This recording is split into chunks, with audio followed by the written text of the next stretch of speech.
Hi, this is Phil, and I'm here to tell you all about the Capes and Lunatics Patreon. Get early access to all of our interviews, including the monthly Chichester chats with writer and comic book legend DG Chichester, new episodes of classic Capes and Lunatics shows, including The Quantum Zone, This, That, or the Third, and many, many more specials, all completely uncensored. Access starts for $3 a month, full video when you pledge $5 a month. Check out the link in our show notes or go to patreon.com/capesandlunatics. Hope to see you there. This is Brian Edward Hill, and you're listening to the Capes and Lunatics podcast. Batman, my favorite character. You know, the next couple of weeks, Ray could listen to us because it's not going to be Bruce Wayne Batman. That's true. That's right, kids. Welcome back to the Southern Hemisphere's favorite Batman podcast. We are the Knights, the Batman podcast. I am Phil, and for the next 5 weeks, I'll be joined in a row. Be joined by not a bat, but an owl, Justin the Owl, Swooping back into Gotham. Biscuit Quest.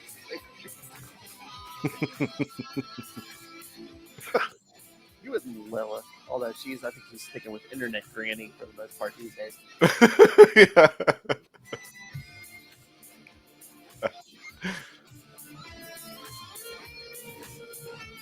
I don't know. Yeah, well, Internet Granny, give that can to the young boys.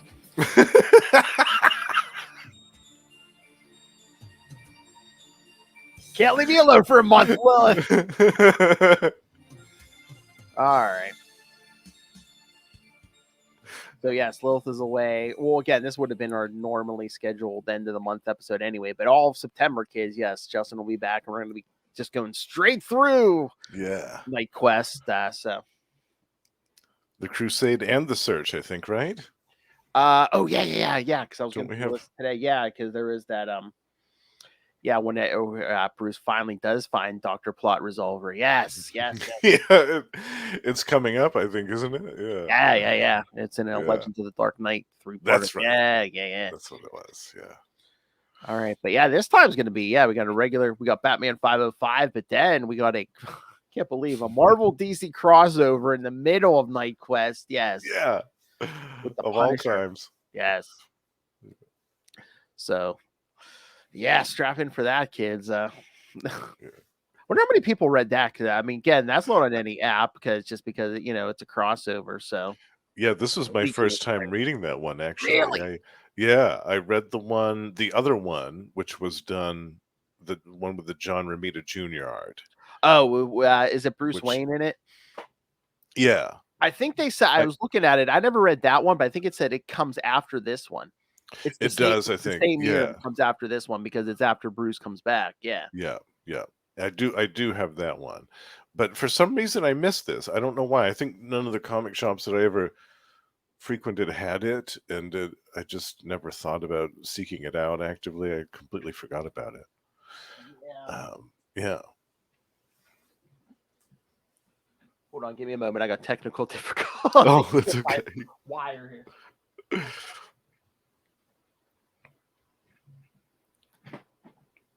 But yeah, I mean, I didn't get this like right as it came out, but it's like it wasn't too long afterwards, like as a back issue. So, but yeah, I don't know. What again? Was this 94? So yeah, I was kind of on the cusp of switching from newsstand to direct. Direct comic shop. So yeah. Again, it probably was just the rec. So I think so. Yeah. I was gonna say that was kind of confusing time, but I'd rather go back to that where comics could be more readily accessible. Yeah, definitely. I would love to go back to that as well. Like to go back to the price point. Yeah, that too. I miss comic shops in general. I miss the vibe in there. When you had good people that actually liked what they were doing running the comic shops instead of people that were miserable and hated it. But I miss newsstands and spinner racks, just that too. Some kid can like run into a random issue of something. Yeah. I was always surprised that with the onset of the MCU and how explosive that is and has been for a decade now, that Marvel didn't try to capitalize on that somehow by adding spinner racks and things like that just at random places, so that some Hell, kid dude, that just dude in the lobby of the movie theater before an MCU movie. right, yeah, or something like that, or an airport or whatever, just so that if some kid that's just watched Iron Man or Thor or something on a flight or whatever, on a bus trip, and wants to read more about it, they can pick up a comic book and read it. And it doesn't even have to be the new stuff. It can be reprints of old stuff. It can be collections, whatever. Yeah, I was always surprised by that. I thought that was a missed opportunity by Marvel, that they could have kind of put some type of spinner racks or some comic pods or something in strategic places, so that people could read, people that were new to comics and maybe a little bit intimidated about all the lore behind them, could do a little bit of sampling and realize that comic books aren't that bad after all. Exactly. Or it's like, you make me sit through 20 trailers before a movie. How about a commercial for like, oh, go check out your local comic shop if you like this movie. Exactly, yeah. Yes, read about all their adventures in print. Exactly. See where it all started. All right. Well, speaking of a man who's never been in a live action movie, Jean-Paul Valley. Yet. Yes, yet. It might still happen. All right. I think we should start with Batman 505, because I'm pretty sure that takes place. Because if you look at the armor in the Batman Punisher, I think this takes place a little past where we're at right now. So yeah, he had added a little bit to the face mask. Yeah, I think it takes place after what we're going to do next week, the Shadow of the Bat 25, because I think that's when he upgrades that armor. Oh, after the conflict with the Corrosive Man. Yes, I think you're right. Yes, yeah. All right, so yeah, we'll start with Batman 505. All right, kids, we're gonna bring another villain in here, who Jean Paul's gonna be obsessed with for the next couple months. Yeah. All right, Batman 505 from March 1994. Bloodkin, writer Doug Mensch, penciler Mike Manley. We were just talking about a Marvel Tales. Yeah. Inker Bob Wycheck, colorist Adrian Roy, letterer Ken Brezenek, and editors Dennis O'Neil and Jordan B. Gorfinkel. Batman, yeah, you know who, is investigating a series, Asbats. Batman, my favorite character. I'm sorry, wait a minute, that was too low. Batman, all right, my favorite character. There we go. There we go. Just in case someone missed it, you people in the back missed that. There you go. Yeah. Batman is investigating a series of family murders. He then sees a vision of Saint Dumbass and Azrael, his father, telling him he has failed his father's legacy by taking up the mantle of the Bat. Saint Dumbass says that Jean-Paul was meant to be the savior of the city, not a ruthless assassin meant for destruction. It's the 90s. I don't know. Azrael fails to believe in it, causing Saint Dumbass to stab him with his blade, killing him. Before fading away, Azrael tells Jean-Paul to carry his legacy on. As the police arrive, they notice Batman swinging away from the house. Well, it's better than watching him freak out over nothing. At a courtyard, Abattoir breaks the bones of his ancestors and sucks on the pieces. Ooh. Yeah. That's gross. I mean, we can make a sucking bone joke, but somebody was trying to sneak it in. Too obvious. Suck. Jean-Paul investigates on the computer files on the murdered family, which revealed their relationship to Abattoir, who is known for his obsession in feasting on his ancestors' souls and intends on killing his existing relatives, in which his next victim would be his cousin's son, Graham Etchison. Yes, feast on their souls. Yeah, he kind of feasts on their bodies too, Yeah, he feasts on everything. Pretty much. Batman drives the Batmobile to locate Etchison before Abattoir does. Meanwhile, Graham Etchison is announced the guest of honor at the Wayne Foundation Hall, and in which he gives his thanks to the audience for their donations being funded for a camping trip for a dozen orphan kids that he will be supervising. The next evening, Graham and a group of kids come to locate their bus for the camping trip. While the driver is walking to his bus, Abattoir sneaks up on him, killing him and disguising himself as the driver. The kids and Graham get on the bus and notice their usual bus driver is not driving them. Abattoir takes out a gun and points it towards Graham, saying his intentions are to kill him along with the kids. Just getting greedy now. While Batman drives next to the bus, he jumps off and lands on the bus roof. He grabs Abattoir out of the driver's seat and forcing Etchison to take the wheel. Batman and Abattoir fight on the roof. Abattoir recovers and uses a blade to pierce Batman's cape. But before he finishes them off, the bus loses control and skids over a cliff. Batman kicks Abattoir, causing the killer to fall onto a passing train and carrying him away. Noticing that the bus is going to fall, Batman chooses to save the kids and Etchison rather than chasing after Abattoir. Knowing that he made the right decision to save the bus's occupants, Batman tells Etchison that he will call the police as Abattoir still remains at large before returning to the Batcave with plans to improve his cape and making it more than just the defense. All right, so there's a lot going on here. Yes, a lot happened in this issue, didn't it? Yeah, hallucinations. Yeah. But yeah, and like one of the big overall themes is like basically, you know, after the whole Catwoman debacle and everything else, Jean Paul's basically like, yeah, detective work's usually bored him that maybe some of Bruce Wayne's ways should be followed, you know, because he does learn some stuff from Abattoir, doing some detective work by checking out the family crypt and stuff. Right. Yeah, he picks up the piece of the bone that Abattoir had been chewing on, and he notices the bite marks and all that stuff. And yeah, so he's learning from his mistakes. You can see that he's learning from his mistakes and his defeats, his failures. But just the fact that in the very beginning of this issue, he has this crazy hallucination with his dad and Saint Dumbass killing each other, like it's absolutely bonkers. He's in this house screaming, with to himself, by himself. He's screaming at the top of his lungs with all these cop cars outside. I remember reading that first thinking, "Oh man, this is if you didn't know he was off the rails before, now you know he's off the rails." Yeah, I mean, and to be honest, I probably in that situation, I probably would be too, watching like my father like turn into a skeleton before my eyes, like while I'm trying to investigate this horrifically awful murder scene at the same time. But I mean, just having another hallucination, and this time, you know, battling hallucinations. Yeah.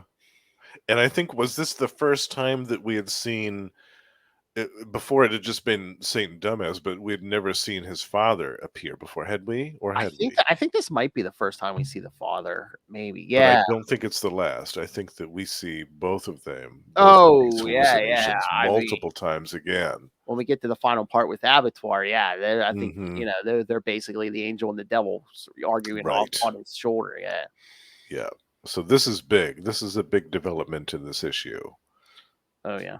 Again, I think it's basically his subconscious and like that programming he went through, arguing, duking it out. Like, you know, the system basically screaming at him, "What are you doing? You weren't meant to be Batman. You know, you were programmed to be, you know, the orders of, you know, an avenging angel." Yeah. Yes. Right. And then the father, "Please, you're my son. You must finish my battle. Avenge me." Yeah. So he's got all of this stuff going on in his head while he's trying to figure out this murder at the same time. Yes, he's having this big ass hallucination in the middle of a murder scene where there's like 5 dead bodies. Yeah. And a bunch of cops just outside. Yeah. Abattoir is a great villain. Like, I think the fact that his big deal is eating like anybody that's been related to him, because his big thing about is, and it's right here in the text, "Even though I have taken their flesh, drunk their blood, fed on their wisdom, their strength, their power, it is still not enough. to absorb their souls and become them all, I must break the bones of the past and suck the marrow of cursed ancestry. I mean, that's great Doug Mensch script right there. I love Oh it. yeah. It's, like he's such Abattoir, a crazy villain. Yeah, and he hadn't shown up like a lot before this. I think there was like Mhm. 2 random issues of Detective, which I think Yeah. it was Marv Wolfman. Was it? Oh, okay. I think so because it was like 625 and 628. Mm-hmm. It had look it been up. a while though. Yeah. Yeah, because when he shows up in Knightquest, I was like, oh man, they're digging up Abattoir. Yeah. And what a great concept for a villain. I love it. The fact that he thinks he's going to become more powerful by eating anybody that's related to him. Yeah. Oh yeah, but I think they wanted somewhat of a name, but again, we needed, as we'll see, cannon fodder. So Right. Somebody that was a little expendable, exactly, spoilers. yeah. But yeah, this Mike Manley art, I love it. Like That's the so suit, good. like the first Yeah, page, that very first page is great. which I'm sure the inker and the colorist help in that too. But Well, I think and- he inked. Didn't he ink his own in this? oh yeah, Oh no, did. but it's Bob Wycheck. Bob Wycheck. So yeah, Bob Wycheck Wycheck, did it. yeah, and Yeah, Adrian Nord colors, yeah. right. And then Great there's just inker. that panel of him swinging away from the house. Yeah, I love that. Which isn't this the suburbs? What's that line attached to? Yeah, a tree. Maybe, There must be a tree somewhere. Yeah. Yeah, I also like the panel of him when he's back in the Bat Cave. Just that simple panel of him taking off the cowl right in front of the console. It's really good. Oh yeah, and we see yes, he has bricked up the entrance. So yeah, he's spending his time full time in the cave now. So Yes. line number 2. Yeah. Well, for all intents and purposes, the rest of the mansion is abandoned, has cobwebs growing all over it, busted out windows everywhere. Again, like I think we said it before, it's like, yeah, another sign of insanity. You got a mansion with how many bedrooms and stuff, and you're sleeping in a cave. A California king in every room, and you're sleeping in a cave on a cot or something. Hell, even every couch in that mansion's probably comfortable, Yeah, easily. He's down in that cave sleeping on a cot. Yeah. And I loved the fight at the end on top of the bus in the snowstorm. I thought that was great. I thought, wow, damn, this is good stuff. That panel where it's kind of a full page panel where he slams the Abattoir right into the roof. Mm-hmm. It's just a great little fight scene. Oh yeah. The art. Just when he shoots the line and holds the bus so the kids and they can all get off and stuff. Yeah, great art. But one of the things I think they, again, maybe just for page count and stuff, but like I wish Mensch would have given us like Jean-Paul. It's mentioned that it happens off panel, but Jean-Paul going to ask Leslie Tompkins about where Etchinson's at. I really wanted to see that scene with her going, yeah, you're not Bruce Wayne, are you? Yeah, exactly. Yes, I am. Who are you supposed to? Yeah, I'm Batman. Yeah. No, you're not. Yes, I am. Yeah, because Leslie would have known. Absolutely, she would have known. Well, at that dinner, she does say something about Bruce Wayne convalescing overseas. So does she know he's left the country? So she's caught in it. So if she knows Bruce is out of the country, she has to know this isn't the real Batman. Yeah, I don't think do we ever get her thoughts on? No, I don't know. No. In any of these issues, I don't think we do. This is the only appearance we see of her until after. in Knightquest. Yeah, I don't think she shows up again in Knightquest. Yeah. After Bruce returns, we see her again. Yeah. I mean, I know we wanted to bring in Dr. Plot Resolver for all this stuff, but it's like, you want to bring in Leslie Tompkins too, a trained medical professional. Yeah, like one of the best doctors in Gotham City. Or hell, to take care of him while him and Alfred are traveling and stuff. I think after his back first got broken by Bane, wasn't she like one of the first ones that tried to help him? I'm trying to remember. Did they bring her in? Oh, I can't remember either. But I seem to remember her like standing over his hospital bed in some capacity. Oh, did she? Because I thought it was just like Alfred in it with his field medic training or whatever. And it's just like, oh, geez. Maybe my brain made that up. Then they brought in Dr. Solving, and it's just like, oh yeah, he was in a car. Yeah. But yeah, that's the only thing I wanted to see in this issue. That I didn't get was him talking to Leslie Tompkins. Mm-hmm. And also would have been nice to know what Abattoir had been up to all this time. Mm-hmm. Like all these years since his last appearance, what was he doing? Probably locked up. Mm.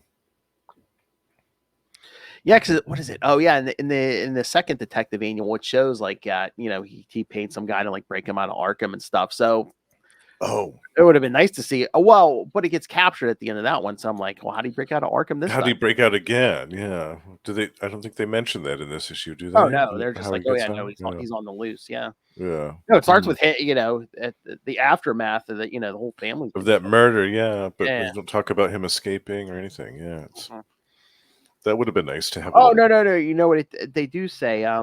He was one of he escaped when everyone else escaped Arkham at the beginning of Nightfall. Yeah. The Nightfall. Okay, yeah. So he So- was still one of the ones left over from that. Yeah, when Bane broke everyone out. Yeah. Yeah. Okay, that makes sense. That makes sense. No wonder he's been kind of flying under the radar because everyone was on the loose. Yeah. Yeah. And then Bruce Wayne gets taken down. So yeah. So Yeah. he's just a run of the mill psychopath. He was one of the C-list cannibal psychopaths. Exactly. He doesn't have a flashy gimmick. Right. He doesn't really have a costume. Yeah. Yeah. Oh. I know Lilith and I were saying maybe next summer. Well, I know on Spider-Cast we're going to be doing some cannon fodder store. I said that's what we should do over here. Do some cannon fodder, and I said, forgive me, Justin. I said we might do a Killer Moth month or something. Oh yeah, Killer Moth. I'm like, yes. You could join us or send feedback. I'm like, oh, I'm joining for that. Anytime you talk Killer Moth, I'm on there.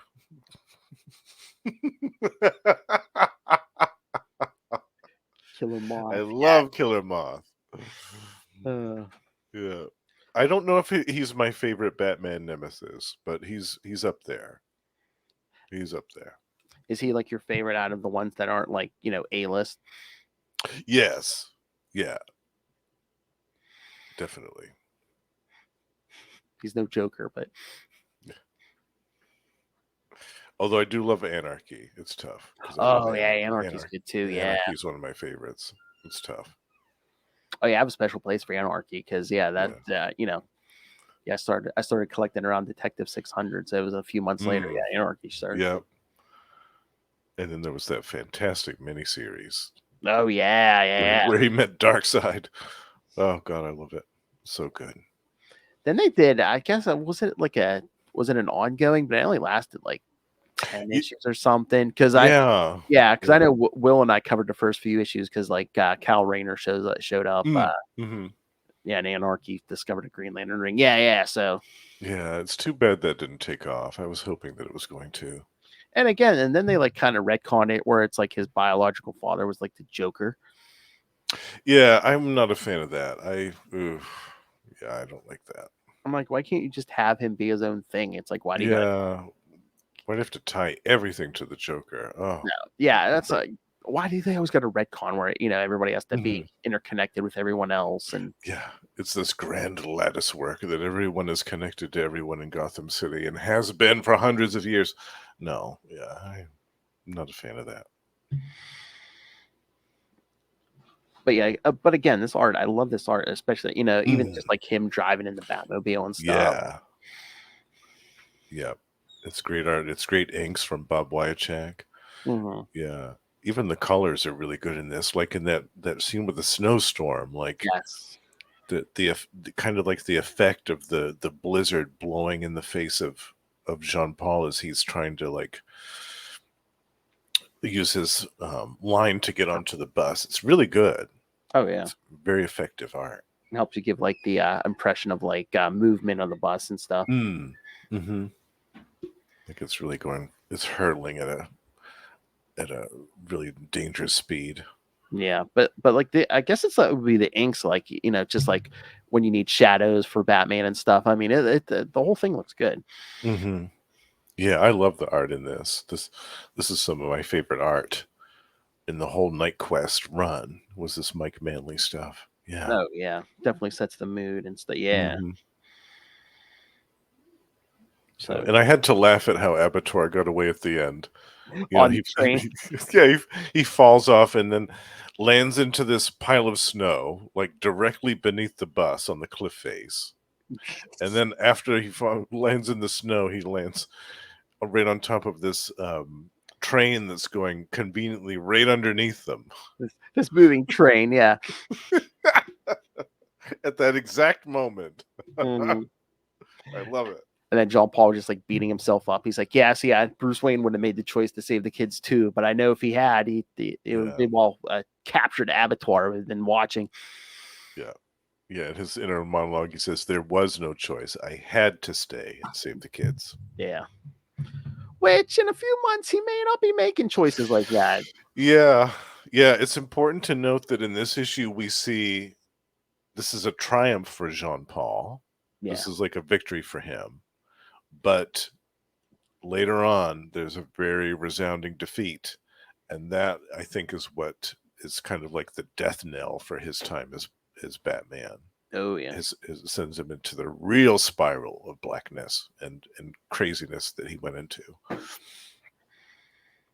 Oh, yeah. But again, good issue. And the art. I mean, both these issues I think are good tonight. Oh, especially the art. Oh, yeah. I love the art in these so All right. much. Mike Manley, Bob Wyachek, excellent team. Even the colors were good in this. All of it. Yeah, just all of it looked really good. I don't have a complaint about any of this in this issue. Yep. All right. So should we get to the next issue? Yes, our little team up.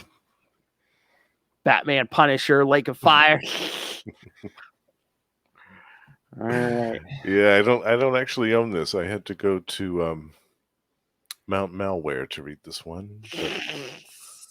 It was a good journey. I enjoyed myself. I think that's such a shame that it's like, Marvel and DC can't come together and like I know offer these crossovers digitally. It's like, can't you just like offer them on both apps and then just like split the cost? Split the different. Yeah, exactly. You make for every $1, you get 50 cents, we get 50 cents, Yeah.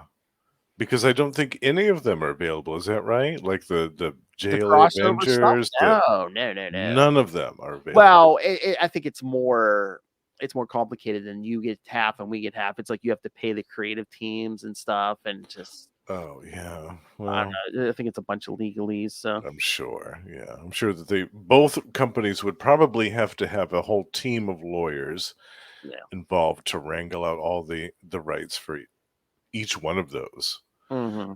But some of them, I think it would be worth it, especially like the big ones. Like put the big ones on there to start with. Yeah. Or unless it's just like pettiness where it's like, we don't want to like advertise the other company's characters or whatever. Yeah. Maybe. Yeah. We haven't seen any of these intercompany crossovers in a while. Oh, yeah. No. So it could be that they're just not into the idea anymore.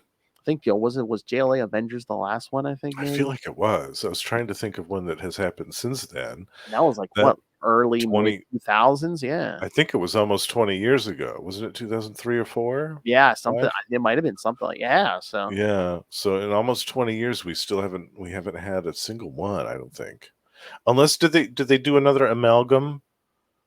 You know what? They did do well. Marvel did an amalgam, but they were mashing their own characters together. Oh, okay. Stuff, yeah. All right. I don't think that there has been another one, Phil, since then. So that's been almost 20 years. Yeah. I wonder if there's just some bad blood or something like. And I don't know if Disney just doesn't want to play ball because Disney doesn't have to. Right. Why would they? Yeah. They're like, oh, you know what? We're not missing out on that much money by not having that on the app. Believe me. Yeah. Or just like or just put out some big omnibus of like all the crossovers. Yeah. They could do it like an amalgam omnibus. They could do like the one-off characters, like all the Batman team-ups with whoever. Oh, yeah. All the Punisher team-ups with whoever. I mean, because... And again, we talked to him. There were 2 Batman Daredevil crossovers. DG Chichester did write one of them, and we talked to him about that. So something like that. Put a collection out of those. Those would sell absolutely if you reprinted those in physical format. Those would absolutely sell. I believe that. Oh yeah. All right. And again, I don't know why they don't do more crossovers, because I mean, didn't that Marvel versus DC in the 90s sell like a ton of It issues? really did. It was very well received, if I remember right. It was well received by fans and everybody else. But again, I just don't think either companies wants their guys to lose the other company's characters, you know? Yeah, I'm sure. That's why everyone's like, oh, they're going to do crossover movies. No, they're not. Maybe someday in the future, once we start reaching the point where some of these characters are in public domain, we might see like some type of people dipping their toes in the water that way. But I don't think that in our lifetimes, but we're who's going to let see their a characters go to Captain public? America and Superman movie. Like, Oh, yeah, but or it's a Spider-Man and Batman movie. I don't think we're ever going to see that. no. Well, but those movies are such big business now. It's just, I don't know. Are they ever going to let those characters go to public domain? I mean, oh well, yeah. Superman, sure Batman. I'm sure they're going to fight tooth and nail. Yeah. And probably the estates as well of Jerry Siegel and Oh yeah, Bob Kane, all those folks, Bill Finger. I think that they probably all have some stakes in it. Yeah. To prevent that from getting too crazy and too out of hand, and making it so that not just anybody can write a Superman story, or not just any person on the planet can write a Batman story and get it published. I'm sure there's some type of thing in there, but which I don't even hold against the families of the creators and stuff, because they had to fight tooth and nail for their share for how many years? Absolutely, decades. Yeah, I agree completely with that.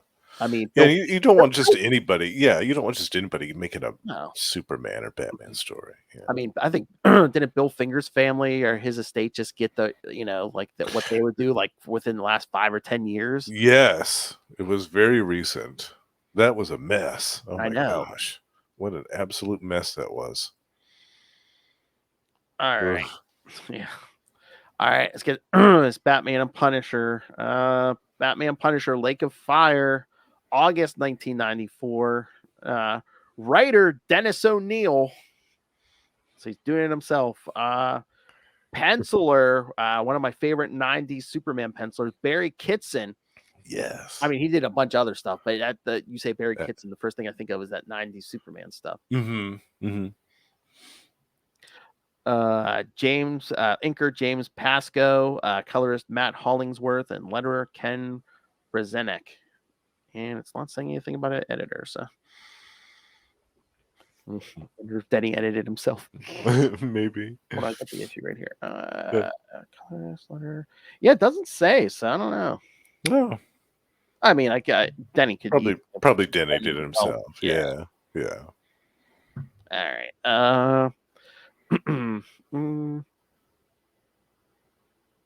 In a dream, Batman, Jean-Paul Valley, was in hell being judged by Saint Dumbass.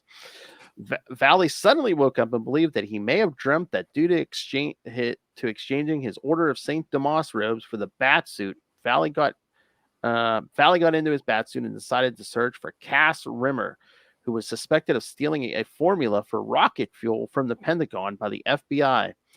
By searching for Rimmer's associate, Tony Bresci. Bresci. Tough Tony. Was that the one Bane was pushing around after he Tough Tony? Yeah. He broke Bruce's back. He's like, yeah. That's what Jean-Paul first puts on, like the regular bat suit, and just has like the gloves and stuff. The claws. Yeah. And Brett, I remember because Tough Tony's like, he's got my kids, man. He's got my kids, man. And Jean-Paul's just like, don't worry about your kids. He's like, I'm going to rip your eyeballs out with this claw. He's got the claws right in his face. Meanwhile, the Punisher had arrived in Gotham City and searched for Jigsaw. The Punisher entered a bar where it's not a joke, kids. The Punisher entered a bar where he got into a fight with several individuals, defeating them all but one. Frank held the last bar patron at gunpoint, questioning him of Jigsaw's whereabouts, eventually being told that the gangster would be at St. Luger's Church in downtown Gotham. Meanwhile, at the Coachman building, Russo and Rimmer were watching tapes of the Punisher and discussing how everything went according to plan and that there would be a trap waiting for the Punisher at the church. The Punisher arrived at the church and upon entrance encountered a woman who appeared to be a nun. The woman splashed Frank with what appeared to be holy water, when in fact it was a drug that disoriented him. Next, the woman started a fire within the church in an attempt to kill Frank. Frank attempted to make his way out, but got lost and collapsed. Suddenly, Batman arrives, crashing into the window and recovering Frank's body, rushing out. Immediately, Batman and the Punisher recognize each other, and the two agree. Well, after a little disagreement, agree to form an alliance in order to take down Russo and Bresci and recover the rocket fuel formula. However, Batman pointed out that he would begin to hunt down the Punisher after the criminals are defeated. Later, Batman and Punisher drove to the Minsk baths where the gunslinger suspected former KGB agents who could be potential buyers of the rocket fuel formula could be based. When Frank and Batman arrive at the building, the guards refuse to let them in, so the duo beat them up. Shocking. Next, the two search the building for the potential buyers, with Frank triggering a fight. I thought they're fighting a bunch of Russians. It's just in towels.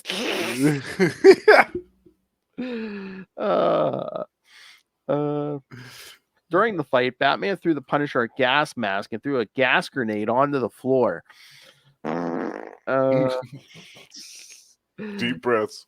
Exactly, knocking the criminals unconscious. Next, Batman summoned Saint Damas in hopes for assistance and was told to look for fiery water. Suddenly, Batman noticed that Frank was gone. Batman then returned to the Batmobile while Frank watched him from the rooftop of the building. An angry Batman drove away and decided to search for more information on Bresci on the Batmobile's computer. Batman arrived at the Kochman building to look for Bresci. Inside of the building, he encountered Russo and Rimmer and fought them, eventually gaining the upper hand over Rimmer and learning from him that he and Russo had placed a primer at the reservoir conduit and that it would detonate in 10 minutes. Batman threw Rimmer at a table and rushed out to the Gotham reservoir conduit. Shortly after Batman had arrived, the primer exploded, causing water to flow out of the reservoir. Back at Kochman building, Russo was conversing with an associate over the phone, instructing him to inform the mayor that he would have the reservoir filled for a price. Meanwhile, Frank appeared behind Russo, holding a gun against his head. The Punisher and Jigsaw fought, with the latter firing several shots at the former, shooting him in the shoulder, and the Punisher throwing his knife at Jigsaw, missing. The Punisher followed Jigsaw to the rooftop where they fought until the former pushed the ladder off the building. Before Russo could plummet to his death, Batman intervened and saved him by swinging from his grappling hook and landing in another floor of the building. Next, Batman tied up Russo and left him behind. Afterwards, the Joker appeared and cut Jigsaw free from the rope. Batman returned to the rooftop to confront Frank, with the two fighting and exchanging blows.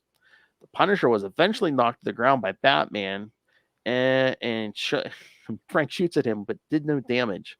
Then Batman charged at the Punisher, who pulled a gas grenade from his utility belt and used it to disorient its owner, allowing the gunslinger to make his escape.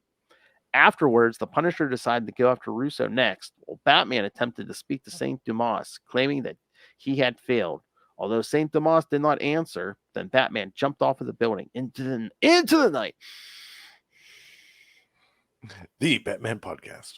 No, into the night. The White Batman podcast.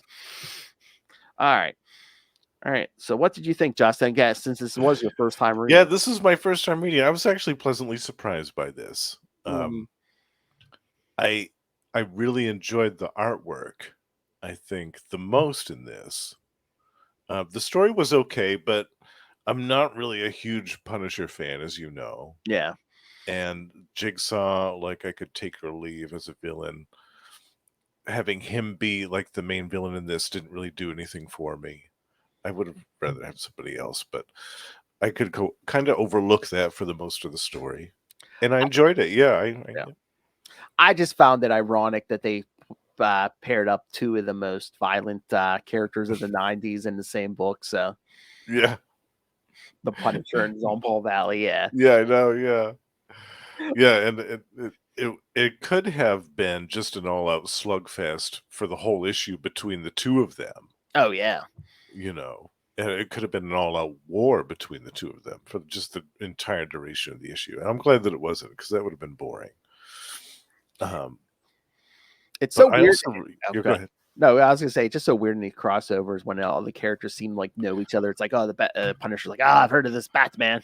Yeah, I've heard of this.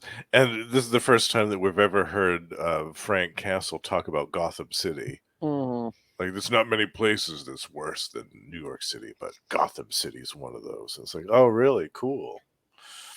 Yeah, that was kind of funny. Some of the dialogue with like the inner monologue stuff was kind of interesting. Mm-hmm. Oh yeah. Yeah.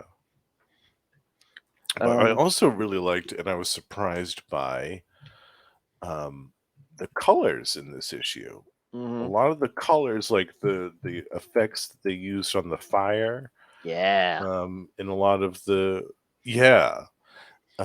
just throughout the whole issue, really little subtle effects that they used for shading, and blending of colors in the background for shading purpose. It looked really cool. I remember being really impressed by that, going through and reading, wow, the colors on each of these pages are really vibrant for a Batman and Punisher story. You wouldn't think that the colors would really pop as much as they do in this comic book, but they really do. Oh yeah. Just cause we get a lot of fire in this issue. Like Yeah. church is on fire and stuff. But no, that is a beautiful like half of a little more than half a page when he comes crashing through that church. Yes. Oh yeah. I think that's actually my favorite panel out of the whole thing, is when he comes through that window. The first time I saw that, I was like, wow, that's amazing. Yeah, because Kitson drew every glass shard, and Yeah. And we'll actually be talking about Denny O'Neil and Barry Kitson together for quite a while. Oh yeah, that's right. He does do because some of the Azrael issues for a while. Yeah, for the first, I think maybe 25 issues of that series, maybe.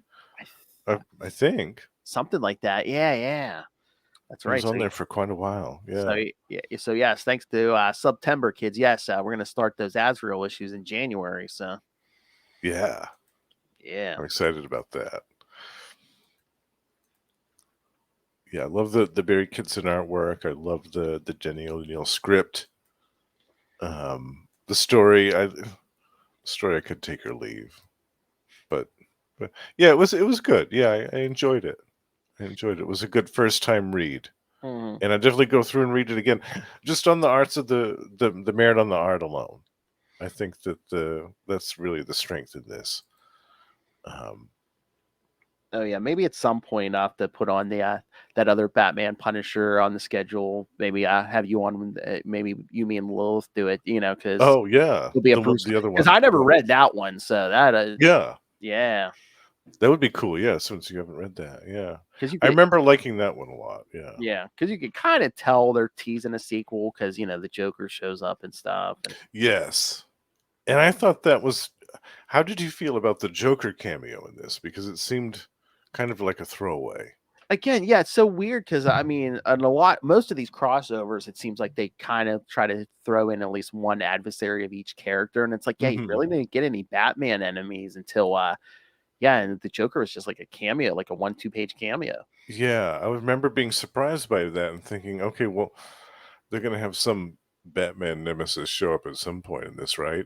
And then there was the Joker for like the whole that one page, that whole page, and then nothing else for the rest of the issue. And I thought, oh, was that it? Oh, okay. Oh, that would have been funny if Jean Paul had seen the Joker, be like, "Didn't I break a couple of your bones? What are you doing back already?" Yeah, what are you doing out here so early? Shouldn't you be in the infirmary? I got out of the movie business, kid. Yeah, and he cut his ponytail off. Oh, that's right. Yeah. He had that ponytail when he was the movie director. Well, I was going to say, besides this, I don't think, the Joker shows up until Bruce comes back. So, yeah. So I think that movie, that one You, Me, and Lilith cover, I think that was the last time we saw Joker's ponytail. Yeah. Oh, that would have been funny to see Jean Paul break his arm and then just like chop his ponytail off. Yeah, slice it off with those claws. What's wrong with you? Yeah, that looks stupid. I'm getting rid of it. You think you are Superman? Get out of that. Yeah. Only Superman can pull that off, and not even by much. That's right. Although crossovers tend to be non-canonical, Batman 509, which I believe is the first part of Night's End, has Jean-Paul mentioning Jigsaw by name. Oh, really? I do remember this. Yeah, because I think he mentions like some of the villains he fought in the last couple months, and yeah, they throw Jigsaw in. So I was like, wow. Oh, wow. I didn't think they're allowed to do that, but yes, they did. That's cool. Yeah. That's really cool. Oh, this was the first DC Marvel crossover after a long period of time after the X-Men Teen Titans one. That was the 80s. Oh, wow. So this might have been the first 90s crossover, Marvel DC crossover. So no kidding. I could have sworn that there was a Spider-Man and Superman or something like that. Well, I know they did. I guess not. They did two Spider-Man Batman ones, but they might have been. Wow. Yeah, maybe after. Oh yeah, that might have been like 90. It might be like the next year or something. So no kidding. Okay. Yeah, wow. so, That's cool. Then this is kind of a milestone in some ways. Exactly, it's the first 90s. This must have done well. They're like, hey, we need to do more of these. Yeah, I think they need to get back to doing some of those. Yes, this was like I said, the first of two Batman and Punisher crossovers published for 1994. I swear there's another note. Where's that?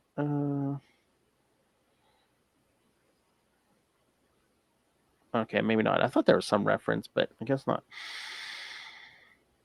But yeah, I'll have to find a spot for that on the schedule next year for that sequel. Like I said, I want to read it because I haven't read it. So yeah, I think you'd like it. Yeah, it's a good one. Does the Punisher mention encountering Batman before, and is Bruce like, I don't know who the hell you are? I don't remember, actually. It's been a long time since I've read that one too, so I feel like there was a brief mention, but it was only like maybe one line. Maybe like you're different from the last time I saw you, or something like that. I can't remember exactly. But yeah, God. Good art on both of these this week. Yeah, good art and good script on both of these. The creative teams were firing on all cylinders with both of these books. Oh, that is funny when Punisher shoots Jean-Paul right, like in the armored chest, and he's like, "Sorry, pal, I had to stop you." And he just looks at him in the shadows because you didn't. You didn't. Yeah. In case you're not paying attention, I'm wearing a mask. And what's it going to take? More than you'll ever have, he says to Punisher. So he hits him across the face with X claws. Yeah, and those claws too, like in addition to the mask, which looks different in this, the claws too look like they've undergone a bit of a change, a modification. They look longer. I mean, in some panels it looks like they're even longer, but I mean, I think he did. Maybe it's just Kitson's art, but I think he has increased the size of those claws. Yeah, considerably. Yeah. I mean, as we'll get to in the next 2 weeks, because yes, he is upgrading the armor. So again, he was starting to draw plans in Batman at the end of Batman 5, but yeah, I know definitely by the end of Shadow of the Bat 25 next week, he does. Yes. Yeah, that is one battle that he definitely learns from, and well, the system has a lot to do with that too, actually. Yeah. All right. So, any other thoughts on any of these, Justin? No, I'm happy with both of these. Yeah, this is a great first time read, this Punisher Batman one. And I'll definitely be hunting out a physical copy of this so I can have this and actually read it without having to traverse Mount Malware again. But yeah, I definitely recommend this to anyone else who hasn't read this yet. Yeah, it's excellent. Just on the merits of the art alone, like I said before, it's fantastic. And the colors too. I can't say enough about the colors in this Lake of Fire issue. They're really, really something. Oh yeah. I don't know why they popped out so much to me. It's not just the fire effects either, but a lot of the other stuff in the issue, just really subtle stuff. The colors in this comic are really something else. So yeah, this is a definite recommendation from me, from anyone else who might not have read this either, as it did kind of slip through the cracks. I don't know if maybe the colors pop more because it was, because this was like a prestige format, so like the paper was like a finer quality than what they were using in like the regular issues at the time. Yeah, that kind of glossier stuff. Yeah.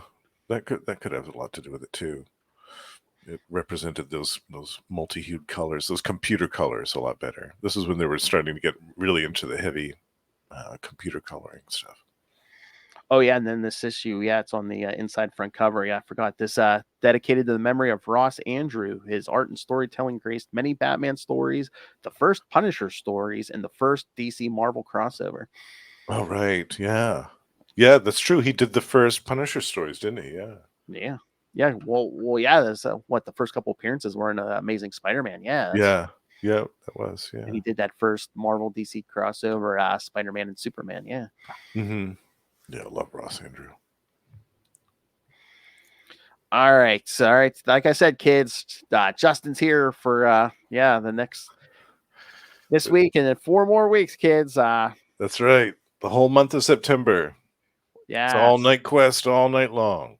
So yes, next week, kids, we'll be back as we cover Batman Shadow of the Bat Annual 1, Batman Shadow of the Bat 25, and like we said, we'll briefly mention those Bloodbath annuals, which just graze them. But yeah, we'll save the majority of that for Electric Mullet, our Superman podcast with Tyler. Yes.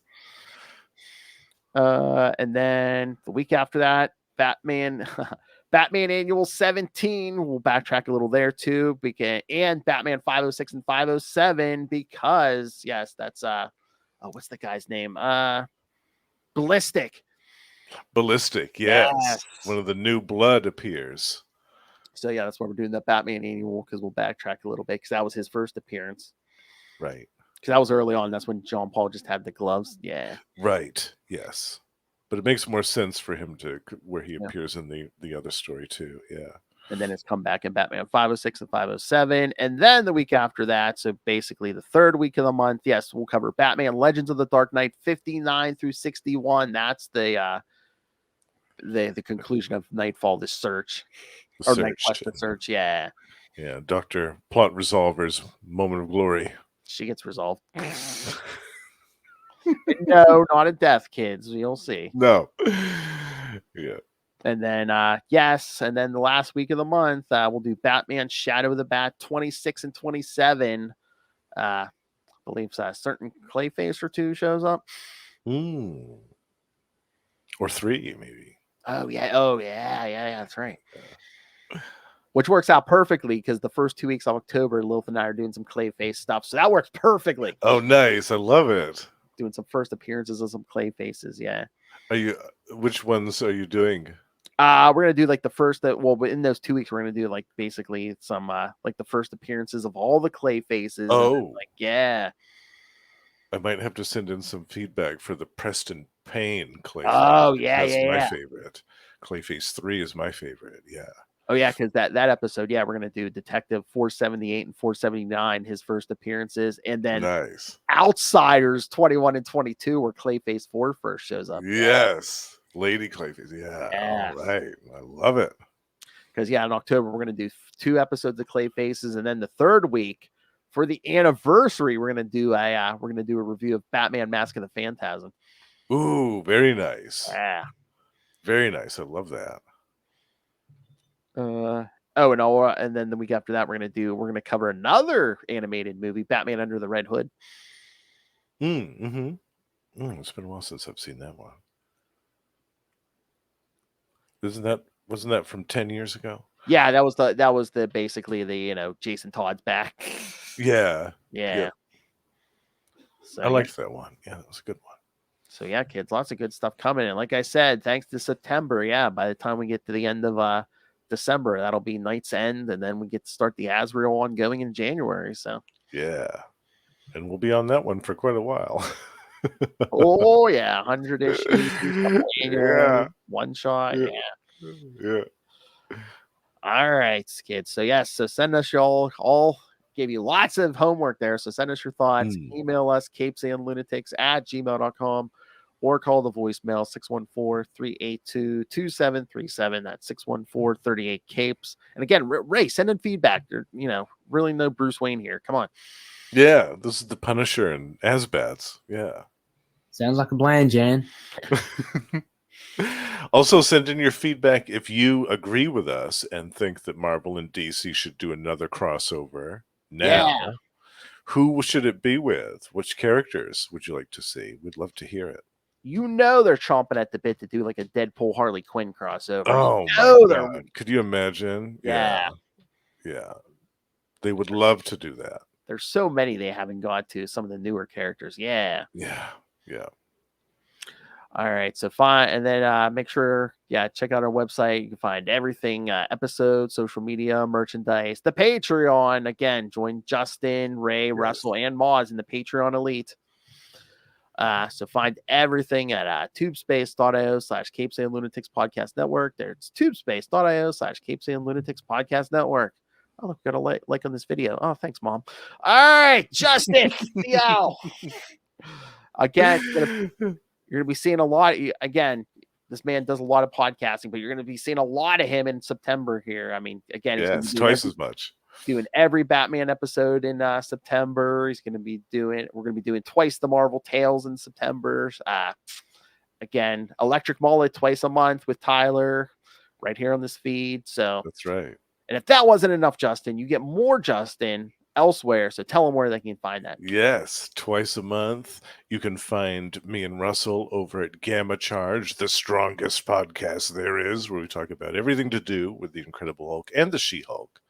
And we also do one live episode a month where we cover the brand new Incredible Hulk series by Philip Kennedy Johnson and Nick Klein, which is fantastic. If you haven't checked it out yet, it does live up to the name Incredible. It's so good. So that's one of our other shows. And in addition to that, we co-host with our friends Ray and Sparky, Predator and Prey, a Yocha podcast, in which we talk about everything to do with Fox's Predator in comic books, film, action figures, and more. And last but not least, my solo project, The Lost Library of Legends, is finally 99% done after a year and a half of incubation stage. And hopefully it will be worth the long wait for everybody that's been listening and patiently awaiting it after all this time. Tap, tap, tapping my way downtown.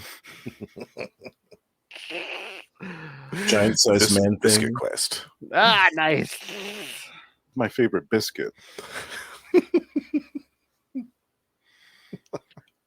All right. Gun to your head, Justin. Who are you taking home on a Saturday night? John Paul Valley or Frank Castle? John Paul Valley. Yeah. Okay, I figured blonde biscuit. The blonde wins out every time. Yeah. My favorite biscuit. The blonde wins out every time. I can't help it. Oh my. All right.